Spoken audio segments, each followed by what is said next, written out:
વાહ આવજો વાહ.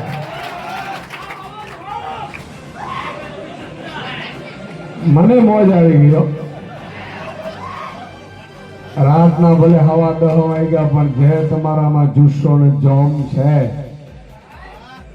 મને લાગે છે કે તળાજામાં તો નક્કી વિસાવદરની નક્કી થઈ ગઈ છે ભાઈ. મોરો મોરો હાલે. તો મિત્રો આજે આપણા ગામમાં આવવાનું થયું. મને આજે હું જયારે રસ્તામાં આવતો હતો અને પેરિસ વાળા રસ્તા હતા, જાણે ફ્રાન્સ વાળા આવીને ભાજપ વાળાને ખબર ન હોય ને એવી રીતે રસ્તા બનાવી ગયા ને એવા રસ્તા છે ભાઈ તમારા. વંકા છો અને તમારી કમરને પણ ધન્યવાદ દેવી જોઈએ, તમારે પણ દેવી જોઈએ કે હારી કેવી કમર. વિચાર કરો તમે કે જાણે ઝૂલામાં બેઠા હોય ને કમર કાયમી ઝૂલામાં તમે બેહો એવી સ્થિતિ છે. પણ મિત્રો આજે 3-4 વસ્તુ કેવી છે. આજે મંચસ્થ ઉપસ્થિત મહાનુભાવો રાજુભાઈ છે, મેપાલભાઈ છે, પંડ્યા સાહેબ છે, મેયર સાહેબ પડાયા સાહેબ છે, બધા આગેવાનો છે, હર્ષદભાઈ, માવજીભાઈ અને આપ સૌ મોડે સુધી. મિત્રો પરિવર્તન જયારે આવવાનું હોય ને ત્યારે એક નાનકડા ગામથી શરૂ થતું હોય ને, મારા યુવાનથી લઈને વડીલો બેઠા હોય, માતા બહેનો બેઠી હોય, ત્યારે સમજી લેવાનું કે હવે પરિવર્તન નક્કી છે. પરિવર્તન ન આવવાનું હોય ને ત્યારે શું થાય, ગામમાં છુપાઈ જાય, મારા ડોહીમાં બીમાર છે એમ કરીને છટકી જાય, ઝાપા ઉડી આવે ત્યાંથી છટકી જાય. મારે આ તકલીફ છે, પહેલી તકલીફ છે. પણ જયારે ઘરો ઘર પડી હોય ને અને ત્યારે નક્કી કરે ને કે હવે તો આ લોકોને મોઢું ત્યારે જ દેખાડવું છે, જ્યારે આ લોકોને ભગાડીએ ત્યારે પરિવર્તન થાય ને ત્યારે રાત્રે 11 વાગે તમારા જેવા અબાલ વૃક્ષો બેઠા હોય છે. મિત્રો પહેલી વખત હું જોઈ રહ્યો છું, આમ તો 2 ટાંગા વાળા ભૂંડનો ત્રાસ ખૂબ છે. 2 ટાંગા વાળા ભૂંડ હોય છે એનો ત્રાસ ખૂબ છે. અને અહીંયા 4 ટાંગા વાળાનો ત્રાસ છે. પણ આ થયું કેમ મિત્રો? નવારા નેતા, વહેંચાયેલો પત્રકાર અને મૌન પ્રજા હોય ને ત્યારે આ પછી હાવજડા અહીંયા મૂકી લાગે તાકાત નથી કોઈની સાહેબ. એક નાનકડા જંગલમાં તમે અમને હું સમજો છો. આજે હું જોઈ રહ્યો તો માતા બહેનો દીકરીઓ અહીંથી નીકળતી હોય, ગમે ત્યાં હાવજ મળી જાય એટલે, દીપડો મળી જાય એટલે ગમે ત્યારે પશુને મારે. માત્ર અહીંયા નહીં, જ્યાં જ્યાં વારંવાર ભાજપ આવી છે ત્યાં હાવજડાઓ ખુલ્લા મૂક્યા ભરના દીકરા હોય. જ્યાં જ્યાં મારે હમણાં ખંભાળિયામાં બ્રિજરાજભાઈ સોલંકી આપણા યુવા પ્રમુખ આવે છે.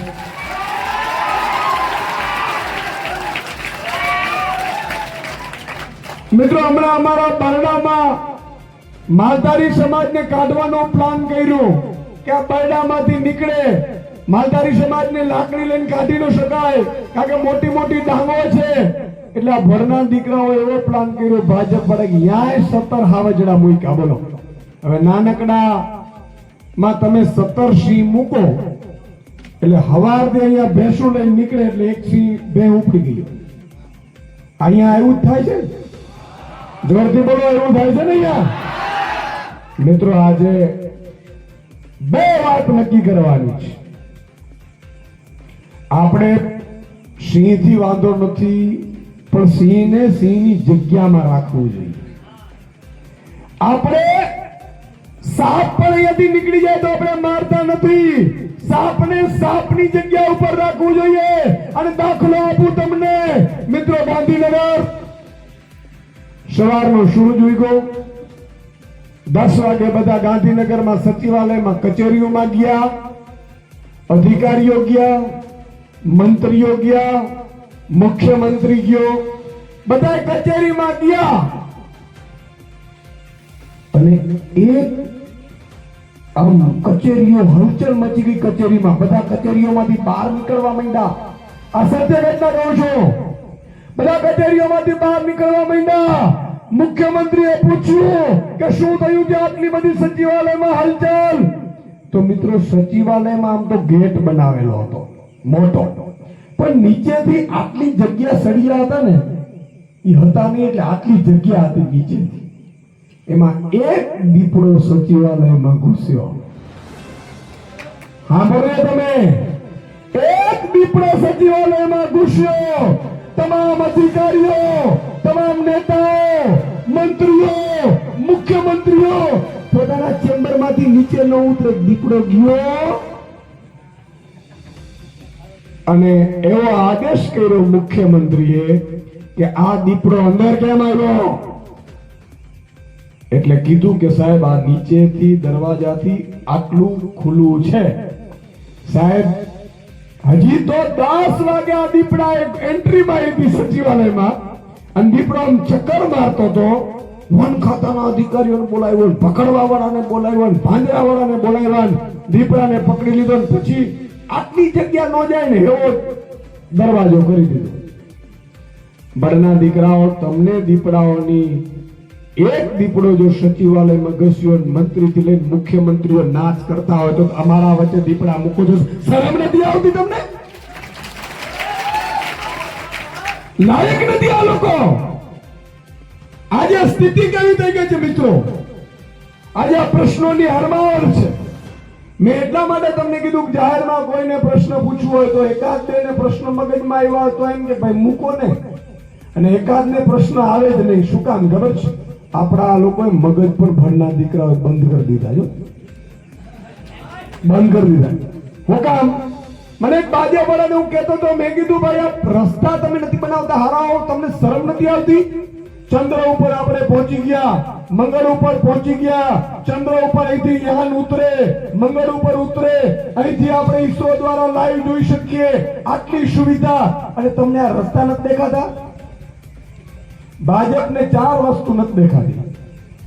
રસ્તા નો દેખાય, ખેડૂતોને પશુપાલકોની પીડા નો દેખાય, જોજો દારૂના અડ્ડા નો દેખાય, ડ્રગ્સના અડ્ડા નો દેખાય. આ કઈ ભાજપને દેખાય નહીં.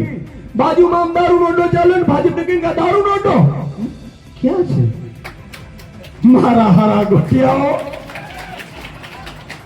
આમ બચિયા કાન કરી જાય. કૂતરો સમજો તમે ઘરમાં ગયું હોય રોટલી ખાવાનું, રોટલી ઘરમાં હોય નહીં અને કૂતરો જેમ બથિયા કાન કરીને બહાર આવે ને એમ તમે ભાજપ વાળાને કોઈને પણ ધારાસભ્યને, સાંસદને, મંત્રીને, મુખ્યમંત્રીને પૂછો કે દારૂના અડ્ડા દેખાય છે એટલે કાન સાંભળે જ નહીં. સાંભળે જ નહીં. પણ મિત્રો હું તમને જે કહેવા માંગતો હતો એ કહેવા માંગતો હતો, આ લોકોએ આપણા મગજ બંધ કરી દીધા. મેં ભાજપ પણ કીધું રસ્તા કેમ નથી બનાવતા? મને કે સુદાનભાઈ અમારી સ્ટ્રેટેજી છે. એટલે મેં કીધું આવી સ્ટ્રેટેજી કેવી? પ્રજાના રસ્તા તમે ન બનાવો? મને કે રસ્તો ન બનાવાય. ચૂંટણીના 4 મહિના પહેલા અમે રસ્તા ઉપર ઉતરીએ, ધારાના ધારા નેતા ઉતરે. આ વાત સાચી હોય તો હા કરજો. જેમ બાજરાનું કે ઘઉંનો પાક હોય અને વૈયા પક્ષીઓ જેમ ઉતરે ને એમ ભાજપના નેતાઓ ધારાના ધારા મારા બેટા ઉતરે.